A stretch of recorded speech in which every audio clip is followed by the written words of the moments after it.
বর্ষাকালে যে যেমনই গাছ করেন, বর্ষা 3 দিন 4 দিন ধরে তো আমাদের এখানে বৃষ্টি হয়েই চলেছে, তার মধ্যে এতে অ্যাডিনিয়ামের জন্য কিন্তু খুবই ক্ষতিকারক। এই কন্ডিশনেও ভালো রাখতে পারি, সেটা নিজের মতন আপনারা বেছে করতে পারেন। খুবই ক্ষতিকারক, আমি বারবার বলছি। বন্ধুরা, আপনারা কেমন আছেন? আশা করি ভালো আছেন। এই যা ওয়েদার দেখছেন, কন্টিনিউ বৃষ্টি হয়ে যাচ্ছে আমাদের এখানে।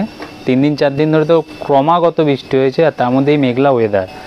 তো আপনারা যেই রকমই কাজ করুন, তাতে কিন্তু একটু ক্ষতি হওয়ার সম্ভাবনা থেকেই যায়। মানে বৃষ্টির জল যেমন ভালো, তেমনি এত যে বৃষ্টি হচ্ছে সেটা কিন্তু ক্ষতিকারক।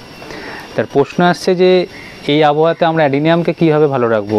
আমি যেহেতু মূলত অ্যাডিনিয়াম করি, তাই অ্যাডিনিয়াম সম্পর্কে আপনাদের কিছু বলতে পারি, যেটুকু আমি স্বল্প বিস্তর জানি। তাহলে এই বৃষ্টিতে আমরা কীভাবে অ্যাডিনিয়ামকে সঠিক রাখতে পারি।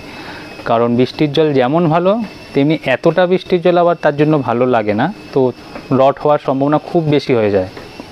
তাহলে কি করতে হবে? খুবই সামান্য যদি 2-3টে জিনিস আমরা ফলো করি, তাহলে কিন্তু আমরা অ্যাডিনিয়ামকে এই ওয়েদারেও একদম ইমপ্যাক্ট রাখতে পারি। তো কী সেটা? আপনারা ফাঙ্গিসাইড ইউজ করুন।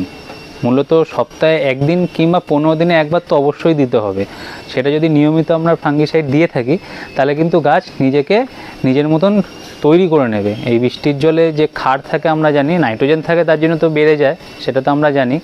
কিন্তু যে ক্ষতিকারক যে জিনিসটা থাকে, সেটা কিন্তু গাছ নিজে থেকে তাকে লড়ে নেয়। তো কী কী দিতে পারি আমরা? স্যাপ আছে, SFF স্যাপ, এটা মূলত সবাই ইউজ করি। এটা একটু মানে কম দামের মধ্যে সবাই আমরা ইউজ করতে পারি। এছাড়া Amistar top, Bavistin, blue copper, এরকম অজস্র জিনিস আছে। আপনারা নিজেদের ইচ্ছা মতন যেটা খুশি ইউজ করতে পারেন। এর কোনো বাধ্যবাধকতা নেই যে আমাকে স্যাপ ইউজ করতে হবে কি অ্যামিস্টার টপ ইউজ করতে হবে। আপনার যেটা ইচ্ছা সেটা করতে পারেন। যেটা করতে হবে, এরকম বর্ষা যখন আসবে, এই বর্ষার হওয়ার পর একটা শুধু আপনি নর্মাল শাওয়ার আপনি একটা করিয়ে দেবেন গাছকে। নর্মাল জল দিয়ে একটা শাওয়ার দিয়ে দিলেন, তারপর এই ফাঙ্গিসাইড ইউজ করবেন। যদি অ্যামিস্টার টপ করেন, সেটা যদি লিকুইড ফর্মে থাকে, তাহলে 1 ml দিলেই হয়ে যাবে। বাকি স্যাপ বলুন, ব্যাবিস্টিন বলুন, 2 গ্রাম পার লিটার জলে যদি দিয়ে করেন, খুব ভালো হয়। ব্লু কপারও দিতে পারেন, এটাও খুব ভালো গাছের ফাঙ্গিসাইড হিসেবে। তো এগুলো আপনারা কিন্তু ফলো করতে পারেন। আর এইটা যখন ইউজ করবেন, তখন অবশ্যই একটা স্টিকার হয়, যেটা গাছের সঙ্গে আটকে থাকে।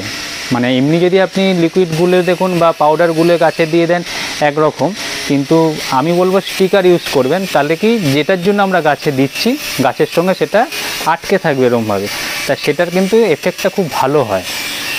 তো এইভাবে যদি আমরা করি এই মনসুন সিজনে, তাহলে কিন্তু গাছ খুব ভালো থাকবে। আপনারা করে দেখতে পারেন। আশা করি ভিডিওটা আপনাদের খুব উপযোগী হবে এবং ভালো লাগবে। ধন্যবাদ।